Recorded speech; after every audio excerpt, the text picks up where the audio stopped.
Эцсийн шалгалтанда нийт 9 удаа өгсөн оюутан байна. 9 удаа үе болгондоо миний эцсийн оноо болохоор ингэж дээшилж байсан. Одоо жишг шалгалт зүгээр ингэж ухаангүй хийгээд байж болохгүй. Хэрвээ цаг маш тавчуу те шалгалт чинь нэг сар 2 сарын дараа болох ч байвал миний яг хувьдаа өгөх зөвлөмж бол одоо ханзаа одоо жишээлбэл те одоо нэг хэдэн мөр биччихэнгүүтээ өөрийгөө өгөө цэжлээ гэж боддог. Тэнгүүд ингээл шууд угалцдаг. Тэнгүүд тэр хариултанд зүг авах магадлал өндөр байх бол яаж би ингэж нэг сарын дотор 37 оноогоор өөрийнхөө эцэсгээ 50% оноогоо сайжруулсан мэй гэхээр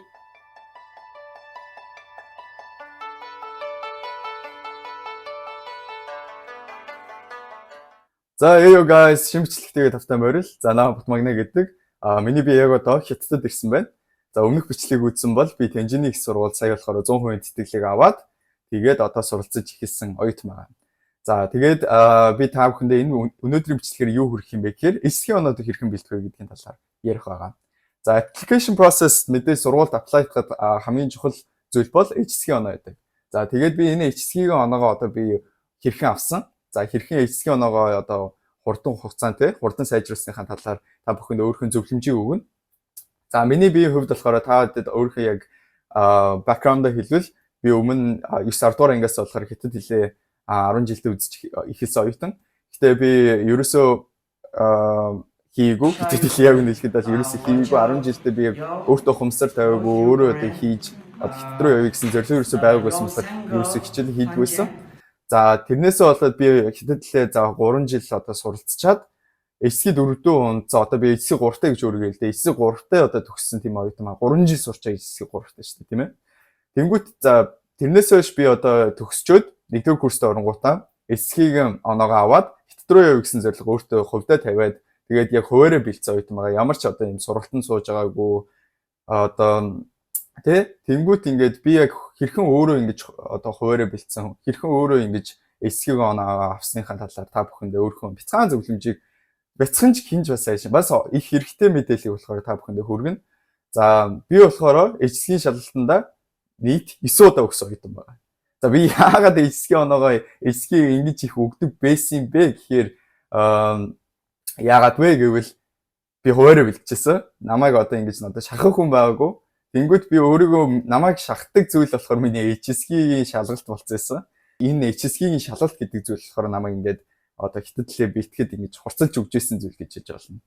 Би бэлэн биш байсан тохиолдолд угаасаа баг дандаа. Тэнгүүт би яг энэ үед хэрхэн одоо өөрийгөө ингэж хурцлаад одоо ингэж богино хугацаанд HSG-ийн оноогсныхаа талаар та бүхэндээ зөвлөмж өгнө. Сая бол HSG 5-ын 210 саяын ч сайн шүү дээ. HSG 5-ын оноогоо 218 оноотой бас өгсөн оюутан байгаа. За би тэгээд яг одоо ингэж өөрөө ингэж бэлдэх хугацаанд хэрхэн одоо сайжирч ямар арга барил, ямар тактик ашигласан. Энэ бол хэл сайжрахаас бас илүүтэйгээр одоо шалгалтын тактикийн талаар илүү ингэж та бүхэндээ ингэж мэдээлэл өгөх бичлэг байгаа шүү. Тийм болохоор тухлан сууж таалан сайрах. За миний энэ бичлэгийн формат буюу бүтэц ямар байдлаар явагдсан бэ гэхээр хоёр хэсэгт байгаа. Эхний хэсэг дээр болохоор би та бүхэндээ одоо ерөнхийдөө хэрхэн шалгалтанд бэлтгэх гэдэг дээр зөвлөмж өгнө. За дараагийнх дээр нь болохоор эцсийн шалгалтанд reading, writing, listening гэдэг хэсгүүдтэй. Энэ хэсгүүд болгон дээр хэрхэн бэлтгэх гэдэг дээр тус бүртэн зөвлөмж өгнө. За let's go. За эхний ерөнхийдөө өгөх зөвлөмждөр болохоор би ерөнхийдөө хэд хэдэн зөвлөмжийг та бүхэндээ гаргасан. За эхний зөвлөмж болохоор битгий текст бүхэндээ баригдаж хэлмээр. HSG 4, 5, 1, 3 өдргээ бүгдээрээ өөр ингэсэн текст бүхтэй тийм ээ. Тэнгүүт одоо сурвалт одоо явж байгаа бол тэр сурвалт нэр мэдээж үздэг баг. Тэргээ битгий ерөнхийдөө гэтээ текст бүхэндээ ерөнхийдөө битгий баригддаг зөвлөгөө өгмөр байна. Тэрний оронд одоо YouTube дээр ерөнхийдөө HSG 4 дээр ямар шалгалтууд одоо ямар үгнүүд орж ирдэг, тав дээр ямар үгнүүд байдаг гэдэг ерөнхийдөө сувгууд байгаа. Тэр сувгуудыг ерөнхийдөө үзчихвэл та бүхэн нэгт үгээ гадарладаг болно. Үгээ гадарладаг текстбукнаас үзвэл ерөнхийдөө үгээ гадарладаг болчдөг. Тэгэхээр үгээ гадарладаг болохоос гадна хэдүүлээ бас сонсголоо сайжруулах хэрэгтэй. Тийм болохоор хэрвээ хэдүүлээ YouTube бичлэг одоо үгээ үзвэл үгээ гадарладаг болохоос гадна хажуугаар нь тэр одоо жишээлбэл миний үздэг одоо channel байгаа. Энэ channel Mandarin Corner гэдэг channel. За энэ channel дээр болохоор эхлээд одоо HSG 4 ч юм уу те 5 дээр одоо ямар үгнүүд гарч ирэх вэ гэдгийг болохоор харуулчихна. Харуулсныхаа дараа тэр үгнүүдийг sentence буюу өгүүлбэрт оруулж өгдөг нь болохоор одоо чихэнд илүү одоо тусна илүү одоо үгээ хилэнгүүт одоо те тэнглийг чинь сайжрна буюу сонсголч чинь сайжрна гэсэн. Тийм болохоор та бүхэн үгээ гадарладаг болохоос гадна сонсголоо сайжруулах боломжтой байдаг болохоор нэмээд бас илүү ийм entertaining буюу ингээ зүгээр текстбукаа хараад сууснаас зүгээр ханзаа бичиж сууснаас илүү ингэж сонирхолтой байх болохоор та бүхний би текстбукэнд бити бариг дээр гэж хэлмээр байна. Тэгэхээр миний дараа дахь ерөнхийд өгөх зөвлөмж болохоор жишг шалгалтаас сайн хий гэдэг зөвлөмж байгаа. Жишг шалгалт гэдэг бол маш чухал. Шалгалтанд хэрвээ бэлдэж байвал энэ болохоор шалгалтандаа ингэж илүү immerse буюу шалгалтаа илүү одоо ингэж орох, шалгалтаа илүү ойлгох боломжтой бодлого гэж хэлж болно. За гэхдээ хэдүүлээ одоо жишг шалгалт зүгээр ингэж ухаангүй хийгээд байж болохгүй. Жишг шалгалтандаа хийхдээ ингээд хэдүүлээ бас одоо тактиктэй үзэх хэрэгтэй. За миний жишг шалгалтаа хэрхэн бэлддэг байсан талаар та бүхэндээ зөвлөмж өгье. За би яаж жишг шалгалтандаа бэлддэг байсан бэ гэхээр эхлээд би шалгалтаа одоо маш тайван хийдэг. Ингээд зүгээр л ингээд одоо нөгөө одоо жишг шалгалтаа принтлж гаргаад энэ бас том зөвлөмж шүү. Цаасан дээр хийгээрэй. Яг бол очиод угаасаа цаасан дээр хийн. Онлайн шалгалт гэж байха болцсон. Хэдүүлээ цаасан дээр гараар бичнэ, бүгд нь будна. Тэрийг хийх болохоор анхнаасаа л ерөнхийдөө жишг шалгалтаа сайхан принтлээ гаргачих. Тэнгүүт ингээд принтлээ гаргаад шалгалтаа хийж эхэлнэ. Эхний 1-2 шалгалт. За би бол эхний зүгээр 3 одоо жишг шалгалтыг болохоор одоо маш тайван ямар ч цаг маяг одоо юмд баригдэлгүй ингээд өөрөө ойлгоод будаад нэг тийм байдлаар ерөнхийдөө тайван байдлаар хийсэн дээр гэж зөвлөмөр байна. Гэхдээ ерөөсөө битгий юм dictionary ямар нэгэн одоо дэвтэр ашигла яг өөрийнхөө ингэж одоо ямар өөрийнхөө мэдлэг ашиглаад хий гэсэн үг. За тэгээд хийгээд эхлээд ерөнхийдөө шалгалтуудаа бүгдийг дуусгах хэрэгтэй. За жишг шалгалтын дээр өгөх миний дараагийн зөвлөмж бол 3 хэсэгтэй байдаг. 3 хэсэг болгоо ингээд хүүхдүүд ингээд 3 хэсэгтээ 2 цагийн шалгалт байгаа шүү дээ. Тэнгүүд хүүхдүүд ингээд залхуурчдаг. Тэрийг хэрхэн давах вэ гэхээр хэдүүлээ одоо ингээд эхний 3 шалгалт одоо 3 одоо жишг шалгалтаа хийхдээ ингээд гой 50-аар хийж байгаа шүү дээ. Тэнгүүд зүгээр writing, reading, listening гэдэг 3 хэсгээс салгачих. Эхлээд listening ингээд 50 гоё хийчих. Тэрний дараа одоо маргааш нь ч юм уу reading хийчих тэрний маргааш нь жишээлбэл writing хийчих. Тийм байдлаар ерөнхийдөө явчвал хэдүүлээ залхуурахгүй тэгээд одоо ингээд өөрсдөө бүрэнд ажиллах боломжтой гэж би бол яг хувьяасаа харахад болохоор харсан. Яг л би 2 цагийн шалгалтыг нэг газараа суугаад тийм үү одоо жишээлбэл би гэрийнхэнд амьдэрдэг хийх надад ерөнхийдөө бас боломж нэг сайн бүрддэггүй байсан болохоор би ингээд хуваагаад хийчихдэг байсан. Энэ болохоор бас надад ингэж хилээ одоо жишг шалгалтаараа одоо хилээ сайжруулах боломжийг мань бүрдүүлж өгч байсан.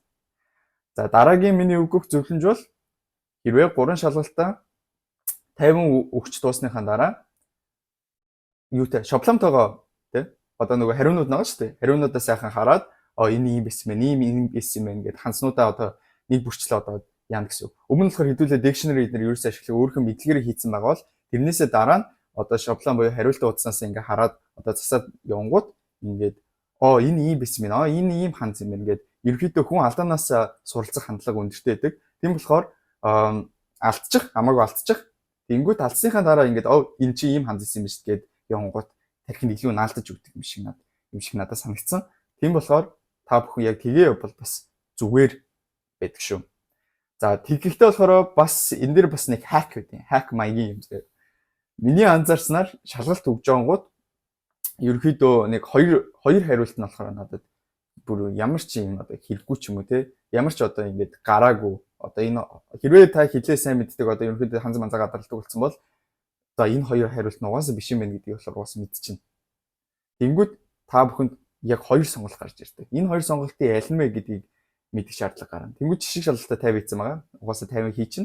50 хийхдээ яг энэ 2 асуултаа аль нь вэ гэнгүүт ингээд хариултаа харах гэдэг. Бити хариултаар зүгээр хийснийхэн дараа харсны дараа алдсан энэс юм биш тэгээд харангуут алдснаа ойлгохоор илүү ингээ ойлгоод байдаг.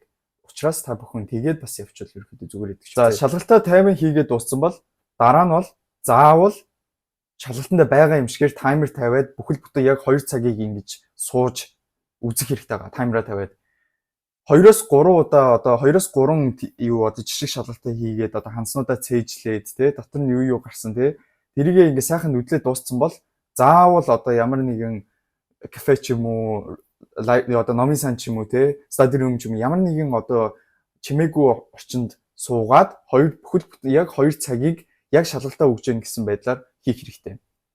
reading, writing, listening 3 тусдаа мэдээж цагууттайгаа 45 минут, 40 минут, 40 минут гэдэг баха. Тэнгүүт та бүхэн яг энэ цагтаа хэрхэн амжих уу гэдгээ ойлгох хэрэгтэй. Яагаад гэвэл би яг энэ дээр алдчихсан. Тэгээ textbook одоо өгнүүдэд цээжлээл зүгээр ингээл орцсон. Тэнгүүд шалгалт маш хурдан байсан. Тийм болохоор шалгалтын цагтаа ингэж баригдах, тэгээ шалгалтандаа одоо ингэж ямар байдаг вэ гэдгийг яг мэдэрсэн орох хэрэгтэй. Таад яг ингэж шалгалтандаа одоо цагтаа баригдаад эхлэнгүүт маш хурдан хийх ёстойгоо ойлгож эхэлнэ.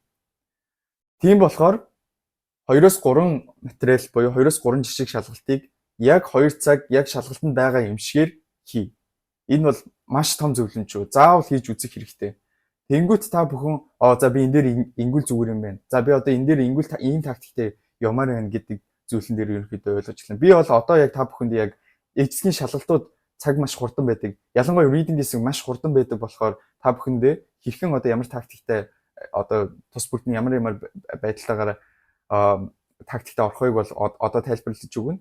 Гэхдээ одоо ерөнхийдөө тайлбарлах хэсэг дээр та бүхэн заавал жишг шалгалтаа 2-3 жишг шалгалтыг яг шалгалтын дээр байгаа юм шигээр хийж үзэх хэрэгтэй байгаа шүү. За ингээд ерөнхийдөө миний ерөнхий зөвлөмжүүд өгч байгаа. Ерөнхий зөвлөмжөө базвал эхний зөвлөмж бол textbook-д битгий баригд хэрвээ цаг тавчуу байвал ханзаа гадралдаг болчвол ерөнхийдөө шалгалтандаа илүү тэнцэг магадлалч өсөж байна. Хоёр дахь зөвлөмж нь болохоор жишг шалгалт хий. Жишг шалгалтаа эхлээд 50-аар хий. Дараа нь болохоор яг шалгалтанд байгаа юм шигээр хий гэсэн хоёр зөвлөмжийг ерөнхийдөө өгч байгаа. За дараагийн хэсэгт орцгоё. Одоо миний өгөх зөвлөмж бол listening, writing, reading гэдэг 3 хэсэг байна. Эхлээд listening-г нь явна, дараа reading-г нь явна, дараа writing-г нь явна. За энэ 3 хэсгүүд дээр та бүхэн хэрвээ цаг маш тавчуу те шалгалт чинь 1 сар 2 сарын дараа болох ч байвал миний яг хувьдаа өгөх зөвлөмж бол listening болон writing гэдэг хоёр хэсэгтээ илүү анхаарлаа төвлөрүүл. Яагаад гэвэл энэ хоёр хэсэг дээр оноо өндөр авах магадлал илүү их байдаг. Одоо би бас найзуудтай найзууд ч гэсэндээ ерөөхдөө шалгалтанд дээр ихэнхдээ listening, writing дээр өндөр амдаа. Яагаад гэвэл reading-ийн хэсэг HSK миний хувьд бол HSK 5-ын хувьд бол reading-ийн хэсэг бол хамгийн хүнд хэсэг байсан. Яагаад гэвэл 45 минутанд 45 асуулт хариулах хэрэгтэй. Тэгэхээр чамд нэг асуултыг хариулахад 1 минут байгаа гэсэн. Тийм болохоор цаг маш давчуу. Тэгээд алдах магадлал илүү өндөр байдаг. Харин миний хувьд бол listening-ийн хэсэг гэдэг бол маш чухал хэсэг. Энэ хэсэг дээр оноогоо маш өндөр авахыг тэмүүлэх хэрэгтэй. Яг бол listening хэсэг бол reading болон writing-а бодвол илүү хялбар, ханз нь илүү simple. Тийм болохоор listening-ийн хэсгээ сайн бэлдээрэй. Дараа нь writing-ийн хэсэг буюу юугаа бас сайн бэлдэх хэрэгтэй. За яг одоо би та бүхэндээ 3 хэсэг уруулан дээр нь хэрхэн бэлтгэхийг яг гоё тайлбарлаад өгье. За эхний хэсэг буюу listening дээр та бүхэндээ зөвлөгөө өгье. За миний энэ дээр өгөх зөвлөгөө бол үгээ цээжлэх. За гэхдээ үгээ зүгээр цээжилчих болохгүй. Яг энэ дээр үгээ цээжлэх дээр болохоор үгээг хамгийн чухал зүйл бол үгээ гадралдаг болох. Хэсгүүд болохоор listening хэсгүүд дээр ханцнууд та хэд мэдж байгаа бол ханцнууд чинь ингээ бичигдсэн байгаа. Тэр эднээс одоо 4 хариултаас хэдүүлээ сонгох шаардлага тийм үү? Тэнгүүт тэр 4 асуулт одоо хариултаа ингээд хараад ханзаа ингээ хараад гадарладаг болох хэрэгтэй. Пинийн нь ямар вэ гэдгийг мэдэх хэрэгтэй.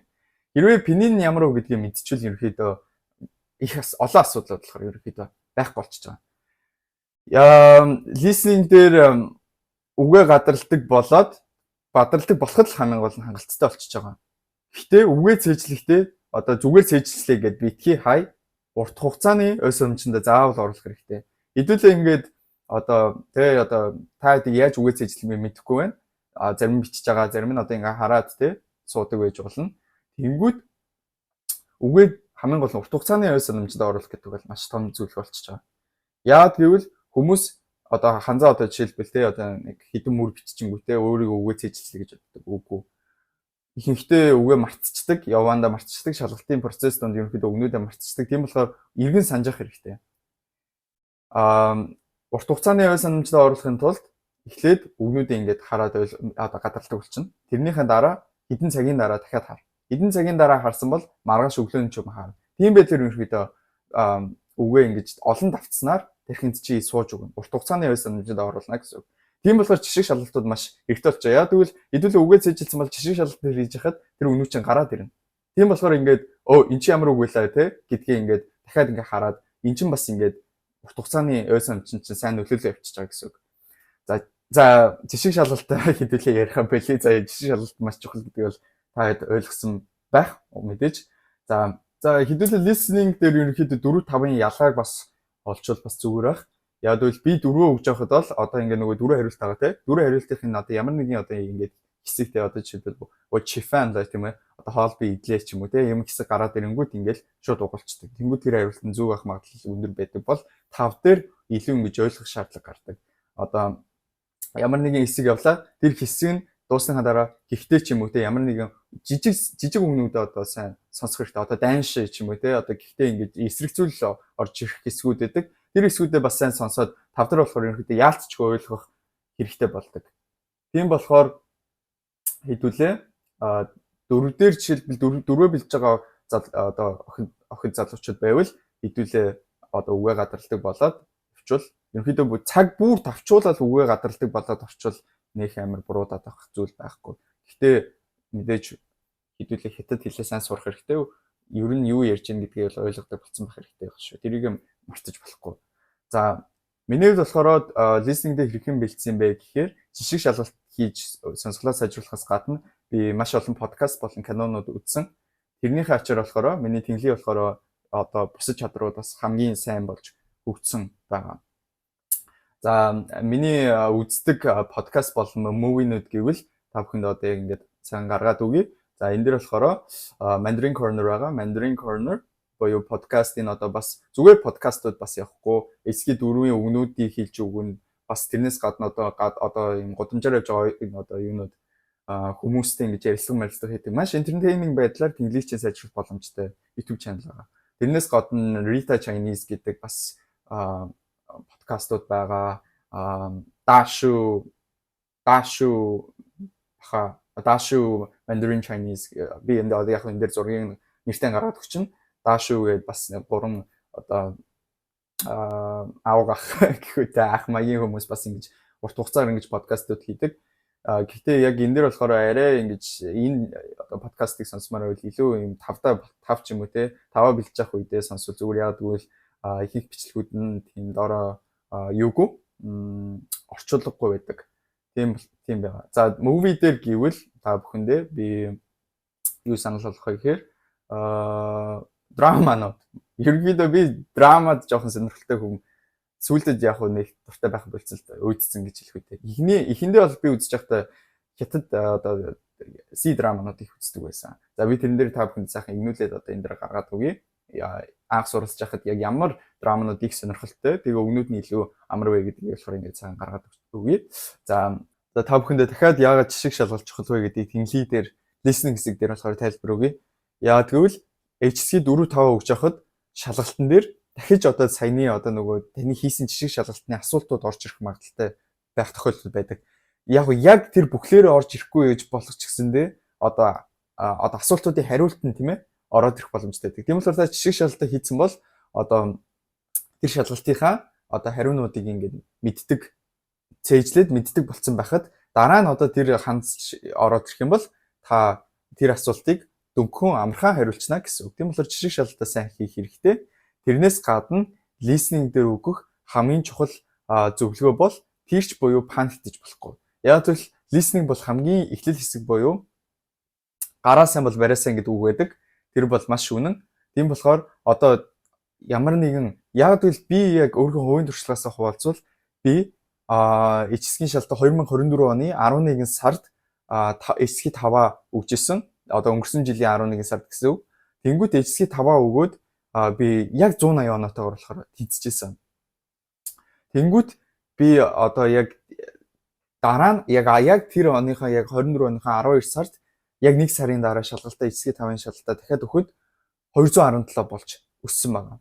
Яаж би ингэж 1 сарын дотор 37 оноогоор өөрийнхөө HSG 5-ынхаа оноогоо сайжруулсан бэ гэхээр гол нь сэтгэл зүй гэсэн. Сэтгэл зүй буюу тэрч болохгүй, паниктаж болохгүй гэдэг зөвлөгөө бол маш миний өгөх зөвлөгөөнүүдээс хамгийн бараг чухал зөвлөгөө гэж хэлж болно. Яг л та шалгалтын одоо нөхцөл байдалтай одоо жишг шалгалтыг шалгалтаа би хурдыг хэрэгтэй юм байна, ийм байх юм байна. За гэдгээ ойлгочихж байгаа тийм үү. Тэнгүүт шалгалтын дээр орж ирэнгүүт маш олон одоо асуудлууд үүсэх боломжтой. Жишээлбэл анги танхимда та listening-ийн шалгалт speaker-ээр өгдөг. Одоо speaker-ээр одоо нөгөө listening хэсгээ ингээд тавина гэсэн үг.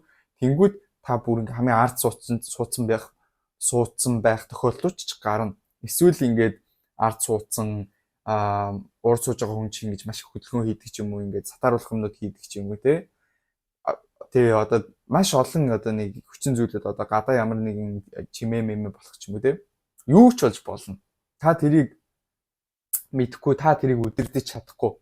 Гэхдээ хамгийн гол нь тэр үед сэтгэл зүгээ одоо ингээд тогтмол те, сэтгэл зүгээ бариад тайван тийш болохгүй ингээд шалгалтанд анхаарал төвлөрөх хэрэгтэй.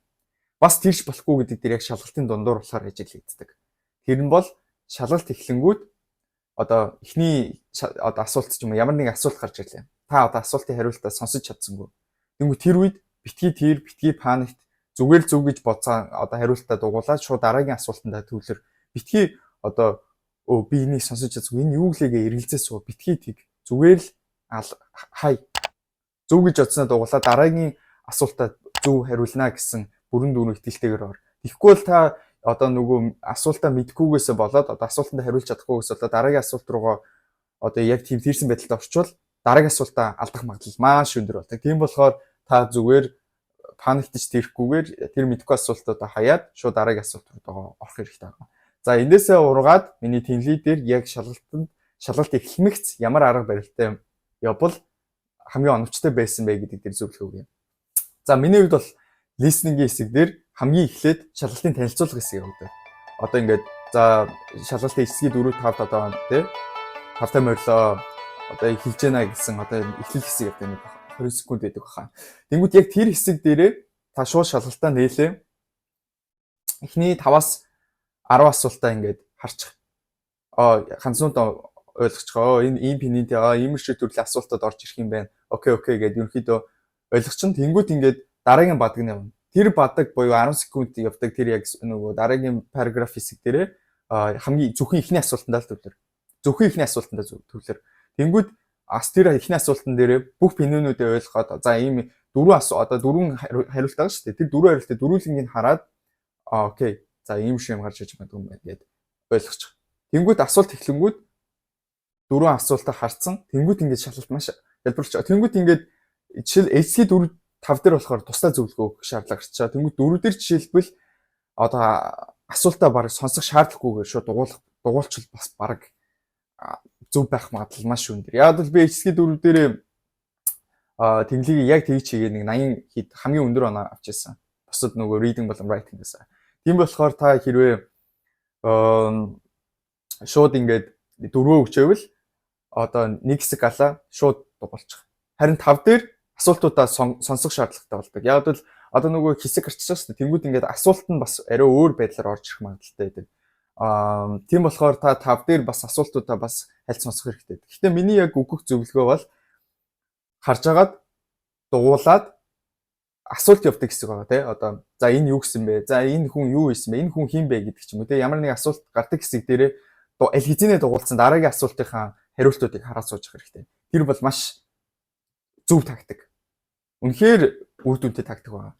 Тэгэл дараа нь одоо нөгөө юу н эхлэн тэнгууд эхлэнгүүт нь пининүүд бүгдийг нь мэдсэн байгаа. Пинин одоо ямар юм гарах вэ гэд. Тэнгууд текст нь явж дууслаа шууд асуултаа дугуулсан байх хэрэгтэй. Яг асуудаг хэсэг дээр буюу энэ хин бэ, энэ яадаг, юу хийж исэн бэ гэдэг хэсэг дээр дараагийн асуултуудынхаа одоо нөгөө хариултуудын хэсгийг хараад сууж байгаа хэрэгтэй.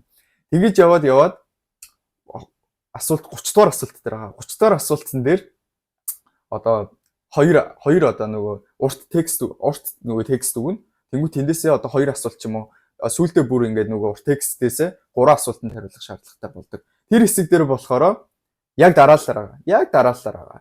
Хэрвээ та ихний нөгөө асуулт те одоо нөгөө хариулт гарч ирэх хэсгээ ингээд бүгэлж чадаагүй бол шууд хоёр дахь асуултаа харчих. Яг тэр нөгөө 3 асуулт зэрэг хариулдаг хэсэг дээр. Яг бол дараалалаар явж байгаа та эхнийхээгээ алдчихлаа зүгээр хаяад хоёр дахь одоо сайн сонсоод гурав дахь сайн сонсоо явчих. Тэнгүү тэндээсээ гадарлаад нэгдгийнхээ одоо хариулж чадаагүй асуулт ч юм уу те хариултаа ингээд хамгаалах боломжтой болдог. Тэнглийн дээр ерөөхдөө тийм зөвлөгөө өгмөр байна. Тэрнээс гадна тэнглийн дээр миний өгөх одоо хамгийн сүүлийн зөвлөгөө бол танд 5 минутын тэнглийн дээр хэсэг дээр хамгийн сүүлд нь ингээд бодох цаг өгдөг. Тийм болохоор та эхлээд бити будангаа яв. Зүгээр шууд нөгөө юу цаас 2 цаас өгнө. Нэг нь болохоор таны нөгөө шаблон нөгөө бодох хэсэг байгаа. Тэр бодох хэсгээ төрдөө өргөчих. Сүүлийн 5 минутанд бодох хэсэг өгнө. Цаг өгнө. Хэсэг гэж яг тэр бодох тийм цаг өгдөг 5 минутын тэр цаг дээрээ сайхан бодоод авчих. Битгий тэнхлий бол бас цагаа маш сайн ашиглах хэрэгтэй. Тийм болохоор тэр хэсгээ зүгээр хаяад шаблома төр тавиад хариулаад яваад хамгийн сүүлийн 5 минут өнгөд тэрнээрээ бод. Тэр бол бас том зөвлөгөө шүү. За хэдүүлээ reading хэсгээ ярив. За reading хэсэг дээр өгөх миний хамгийн том зөвлөгөө бол хурд. Хамгийн том зөвлөгөө бол хурд. Reading дээр болохоор маш хурдан байх хэрэгтэй. Та 45 асуултыг 45 минутанд хариулах хэрэгтэй. Тэгэхээр танд нэг асуултыг хариулах ойролцоогоор 1 минут байгаа гэсэн. Нэмээд танд listening шиг ингэж бодох хугацаа өгөхгүй. Та яг ингэж 45 минутанда будаад хариулаад явах хэрэгтэй байгаа. Тийм болохоор та жишг шалгалтаа хийхдээ өөрийгөө яг тэр нөгөө шалгалтаа өгч яах гэж бодоод ямар хэсэг дээр би удаан байна, ямар хэсэг дээр би хурдан байх ёстой вэ гэдгийг анзаараад бэлдэх хэрэгтэй.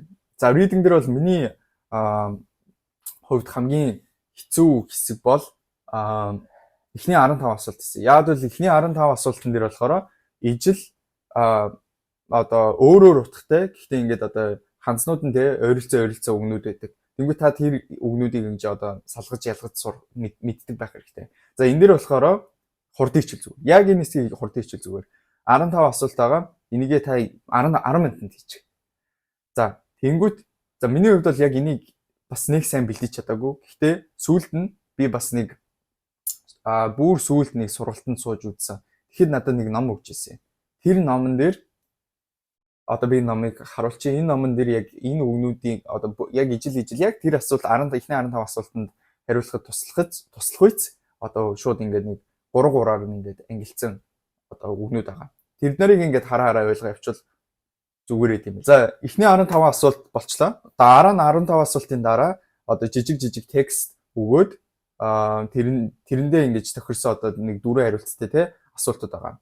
За тэр асуултуудыг хэрхэн хийсэн бэ гэхээр би миний хувьд бол яг миний хувьд хамгийн таалагдсан хамгийн надад тохирч ирсэн арга бол 4 хариулт байгаа. 4 хариултад дөрвөлнгийг хараад уншаад ойлгочих. Тэнгүүтээ шууд дараа нь жижигхэн текст буюу хэсгээ уншаад тэгээд харуулах байдлаар явсан. Гэхдээ яг reading дээр яг аргагүй маш хурдан ойлгож хариулах шаардлагатай байдаг болохоор та хэрвээ цагчин тулгамдсан оноогоо аль болох өндөр гаргах тактик хажаавал ерөнхийдөө текстэн дээр байгаа өгнүүдээ хариултын өгнүүдтэйг ерөнхийдөө би тулгаа авцсан. Энэ бол ерөнхийдөө жоохон хар арга гэж хэлж болно. Гэхдээ сохор тулгачиж болохгүй. Сөрөг утгаар илэрхийлсэн хэсгүүд байдаг. Way буу, may гэдэг тэр хэсгүүдээ ерөнхийдөө сөрөг утгаар илэрхийлсэн өгнүүдээ хараад яг ийм байдлаар хүүхдүүдийг бас унгахын жас шин ингэж алдуулах тийм юмнууд байдаг. Тийм болохоор та өгөөсгсөн утгатай жижиг ханцнуудаа заавал хараад явах хэрэгтэй гэдэг шүү. 10 асуулт буюу нэг жижиг текст асуултаа дуусны дараа нь урт тексттэй тэнгүүтээ ингээд 4 асуулттай тийм хэсэг рүү орж байгаа. За тэр хэсгээ яаж явбал зүгээр юм гэхээр яг listening шиг яг дараалал байгаа. Эхний асуултуудын хариултууд нь эхний хэсэг дээр, эхний параграф дээр. Дараагийн асуултуудын хариулт нь дараагийн параграф дээр. Тийм байдлаар явдаг. Тэнгүүд хамгийн сүүлийн асуулт нь болохоор ерөнхийдөө ихийн гол санааг асуусан ерөнхийдөө асуултууд их орж ирдэг. Тийм болохоор ихээ бас сайн ойлгож авах хэрэгтэй. Тийм байдлаар ерөнхийдөө явчихаа. Тэгээ бас миний яг хэлэх гээд байгаа reading-ийн хамгийн чухал зүйл гээд байгаа зүйл бол хурд гэж хэлсэн. Хурд дээр бас дахиад жоохон hack маягийн юм зааж өгье. Writing дээр бол танд их хугацаа байгаа. Та writing-гээ хэр удаан хурдан бичдэг чи би мэдэхгүй байна. Миний хувьд бол writing дээр бол хугацааны асуудал бол их гардгүй. Тийм болохоор би reading дээр бас жоохон hack маягийн л юм. Би ингээ удаад үнэхээр бүр амжихааргүй болчингууд би ингээд зөв гэж бодсон хэсгүүд ингээд шотлом дээр ингээд цэглээ өрчдөг. Тэнгүү сүүлд нь writing хэсгээ ч юм уу дуусчингуудаа би нөгөө бодож чадаагүй байгаа хэсгүүдээ ингэж нэмж бодох ч юм уу тийм байдлаар явах хэсгүүд бас байдаг. Гэтэ яг хуу хараарга Гэтэ бас хэрэгтэй хүмүүст бол хэрэгтэй л гэж бодож байна. За дараагийн хэсэг рүү орцгоё. За хэдүүлээ дараагийн хэсэг рүү орцгоё. Writing хэсэг. За writing хэсэг дээр болохоор ерөнхийдөө HSK 4 дээр бол 2 хэсэгтэй, HSK 5 дээр бол 3 хэсэгтэй байдаг. За HSK 4 дээр болон 5-ын яг адилхан зүйл нь болохоор эхний 10 асуулт нь өгүүлбэрийг дараалт оруулдаг. За дараагийнх нь болохоор эцгийн 4 дээр болохоор нэг 5 үг чинь тэр 5 үг болохоор өгүүлбэрт оруулж байна. Харин эцгийн 5 дээр болохоор үргэлжлээ 2 хэсэгтэй байдаг. Тэр 2 хэсэг нь болохоор 5 үг өгч чинь тэр 5 үгээ юунд оруулж чинь их болгоо зохион бичлэг бичнэ. Дараагийнх нь болохоор зураг хараад сүүлийн хэсэг дээр зураг хараад тэр зургийг болохоор ерөөхдөө хятадаар бичдэг байна. За энэ дээр өгөх миний зөвлөгөө гэвэл хамгийн ихний хэсэг дээр ерөөхдөө гайгүй. Ер нь бол гайгүй. Өөрөөсөө дүрмэн бол ерөөхдөө SVO гэдгийг ерөөхдөө мэддэг байгаа хэрэгтэй. SVO. Тэнгүүтээ урдаа болохоор одоо Wig-ийнхаа урд болохоор юу байгаа? Одоо байц гişүнүүд те Mentian те маргааш эднэр те эднэр ерөөхдөө орчин. Тэгээл ерөөхдөө үйлдвэрээ байралд оруулчихна. Тэнгүүт өөр бас мэддэг хэвээр нэг хідэн юунууд байгаа. Дүрмүүд байгаа. Тэр нь болохоор одоо passive tense те. Тэнгүүт баа гэдэг бас үг байгаа. Тэр үгнүүдээ ерөөхдөө яг нэг хэрэгтэй гэсэн юунуудаа дүрмүүдээ мэддэг болчвол ер нь ямар ч асуудалгүй. SVO. Тэгээ ерөөхдөө яг энэ хэсэг дээр болохоор мэдэх ёстой хамгийн чухал хэсэг бол чухал зүйл бол SO хоёроо ерөөхдөө ялгаж салгадаг байгаа хэрэгтэй. Аль нь одоо юу эзэн бий юу, аль нь юу object үү гэдгээ мэддэг байгаа хэрэгтэй. Ерөөхдөө үгнүүдээ мэддэг бол SVO гэдэг юуныхаа бүтцийнхаа дагуу биччихнэ. Тийм. Тэгэхээр ерөөхдөө та хэд болохоор яг цайны дүрмүүдээ мэддэг байхад яг энэ хэсгийг болохоор аваад гарчна. Бас ерөөхдөө хандс нь юу вэ? Энэ ямар үг илэрхийлж байна гэдгийг ерөөхдөө мэддэг болчвол ямар ч асуудалгүй байралд оруулчихна. За дараагийн хэсэг дээр болохоор юунууд эсгийн дөрөв дээр болохоор бас ханзаа хамгийн гол нь эсгийн 4 5 дээр одоо зохион бичлэг гэдэг хэсэг дээр болохоор мэддэг хэвээр хамгийн чухал зүйл болохоор ханзаал яг мэддэг, гадралдаг, ойлгодог байх хэрэгтэй. Тэгдэг болчвол одоо энэ болохоор ямар нэгэн юу вэ? Одоо object уу? Энэ одоо үйл үг үү гэдгийг мэддэг болчвол өгүүлбэрт оруулаад биччихнэ гэсэн үг. Тэгэл хідүүлээ болохоор ерөөхдөө мэддэг те одоо үгнүүдээ ашиглаад энэ болохоор object юм бол за ингээл оруулчихгээд угаасаа үгнүүдээ гадарладаг, үгнүүдээ мэддэг болцсон байхад болохоор бичгээд ерөөхдөө ямар ч асуудал болчихно гэсэн үг. Тэгэхээр хідүүлээ яг мэддэг цайны хідэн үргэлж ашиглах боломжтой үгнүүдтэй мэддэг байх хэрэгтэй. Тэнгүүтээ зураг хараа тайлбарлах үс хэмжээний ханснуудаа цээжилсэн байх хэрэгтэй. Тэрнээс гадна writing дээр болохоор хамгийн чухал зүйл бол алдаа гаргахгүй байх. Алдаа гаргахгүй байвал ерөөхдөө HSK-ийн шалгалт бол таны алдааг writing хэсэг бол таны алдааг тоолно. Хин ийм сайн одоо тийм гоё дүрм ашигласан байна. Хин ийм мундаг одоо тийм одоо юмнууд ашигласан байна. Хин ийм гоё ийм vocabulary ашигласан байна. Тэр ямар ч хамаагүй. Аль болох simple одоо жишээлбэл HSK 5 дээр 80 үгтэй бичих ёстой одоо дунджаар одоо 80 үгтэй бичээр гэсэн хэсэг одоо нөгөө шаардлага тавьсан байдаг бол яг тэр 80 үгэндээ л багтаага бичих. 75-аас 85-ын хооронд ихээ бичих. Түүнээс биш битгий их бич. Тэрнээс их ерөөсөө бич. Их бичих тусам та илүү алдаа гаргах магадaltaй болно. Тийм болохоор HSK-гийн одоо нөгөө шалгах одоо зарчим гэх үедээ зүйл нь болохоор таны алдааг тоол авчдаг. Энэ дээр алдсан байна гэдээ буруу гэдээ авчдаг. Тийм болохоор та алдаа гаргахгүй байх боломж өсгөхийн тулд ихийнхаа 80 үгэндээ яг багтаагаал бичих. Ерөөсөө битгий дагуулж бич. Тэрийг ерөөсөө бит тийм fancy одоо өөрөө нэг тийм амар сайн ойлгоогүй, өөрөө нэг сайн ашиглаж чаддаггүй тийм fancy одоо vocabulary тийм дүрм мөрөм ашиглах шаардлагагүй. Аль болох simple. Simple байх тусмаас юм. Simple биччихвэл таныг алдаа гаргалаа гэдэг оноо хасах ямар ч тийм юу одоо шалтгаан үүсэхгүй гэсэн. Тийм болохоор simple бичээд алдаа гаргахгүй яг 80-аас 85 одоо 80 үхэндээ багтааж бичээд тэгээ явуул ерөнхийдөө writing хэсэг чинь болохоор ямар ч асуудал болчихж байгаа. За writing хэсэг дээр хэрхэн бэлтгэх вэ гэвэл жишг шалгалтуудаа сайн хийх хэрэгтэй. Боломжтой бол өөрөө тий өдрийн тэмдэглэл ч юм уу ямар нэгэн байдлаар ханзаа иргэн санах байдлаар бичээд байх хэрэгтэй. Тэгээд сайхан үгийн сангуудаа одоо сайн болгоцсон байвал ерөнхийдөө writing хэсэг чинь ямар ч асуудалгүй болоо явчихж байгаа. Яг л би writing хэсгээ ингэж бүр ингэж их бичих ч юм уу те их бичлээгээ таны writing оноо ч өсчихгүй гоё дүрм мөрөм ашиглалаа гэ таны writing оноо ч өсчихгүй. Тийм болохоор би бол writing хэсгээ simple байх тусмаа миний writing оноо өссөн байдаг. Тийм болохоор та бүхэн яг энэ дээр анхаарад writing даа бэлдээрэй. Окей. За би тэгээ одоо яг одоо Тэнжиний их сургуулийн доорм дотор ороод ирсэн байна. За тэгээд би та бүхэнд өмнө бол тэтгэлийн талаар ярьсан бол энэ удаа болохоор эсгийн шалгалтын талаар ярьлаа. За дараагийн бичлэгүүдээр болохоор энэ дээрээ визагаа хэрхэн мэдүүлсэн, ямар residence permit гэдэг ерөөхдөө олоолаа бас те хийх юмуд гарч ирж байгаа. Тэд нарыг хэрхэн одоо хийсэн, хэрхэн яах вэ хөө, очоод ямар мапыг хэрхэн такси дуудах, хэрхэн тэ одоо нөгөө дугуйгаа унах уу, бүх хятадд очоод хэрэгтэй гэсэн мэдээллүүдийг өгнө.